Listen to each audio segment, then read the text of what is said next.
So what do you guys think of Joel Embiid's extension? 3 years, $193 million, which brings his total contract up to 5 years and $301 million, which is one of the richest contracts in NBA history. And I don't know if anyone has a legitimate issue with this contract extension, but I can already picture the arguments people are going to form in my head, which is that Embiid, like, you're going to pay this much money, you're going to extend this guy, a guy who hasn't made the conference finals yet, a guy who hasn't played in 70 games yet in his career, a guy who is insanely injury prone, and you're going to pay this guy like all this money.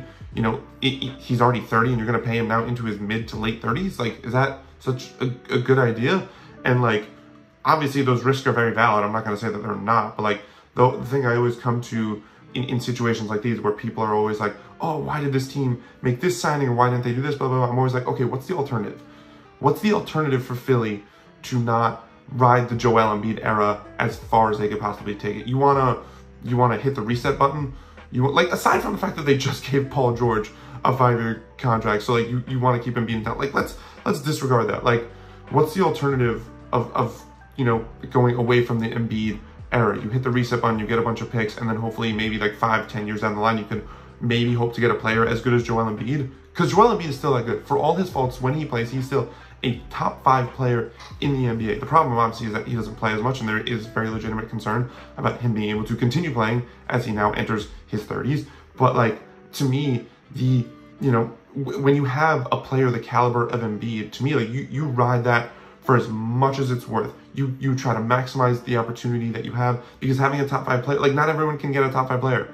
It doesn't happen. That's why there's only 5 of them, right? So when you have that luxury of getting a top 5 player, it's not to say, hey, it doesn't come with risk to keep this guy around and to try and build around him, and it's not going to be difficult. But like, in a sport where the goal obviously is to win a championship, and there's no doubt that Embiid, just having Embiid alone in a sport like the NBA where it's so superstar driven, just having him alone puts you so much farther ahead of every other team in terms of competing for a championship. And so isn't it worth more to try and like see where that could take you versus just hitting the reset button? Yes, obviously thinking about this dude making $69 million at age 35 is horrifying, but to me, the potential of, hey, can we just get Embiid healthy for one playoff run, like 1 or 2, like, can he just have like his one like Kawhi in 2019 playoff run where everything just comes together for him, and he just like fights through it all and gets the Sixers to a championship? Like that seems way more appealing. And you know, as a competitor and just a team that's trying to build to a championship,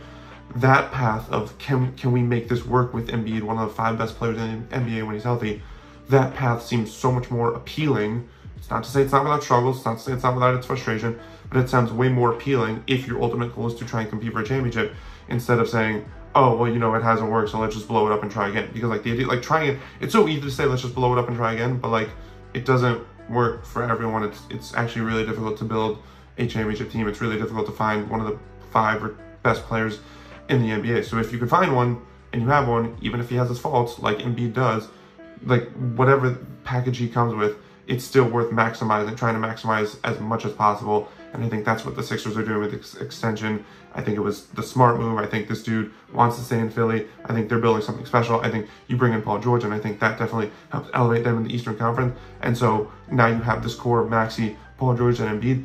That's definitely something. And to lock those guys in, I mean, they're paying what, upwards of $700 million for those 3 guys over the next 5 years. It's risky, without a doubt. Tyrese Maxey, I think, is a safe bet, but Paul George has his injury concerns as well. In his 30s, has come up short in the playoffs at times, same as Embiid. But like, there are very few moves in the NBA that are going to come without risk.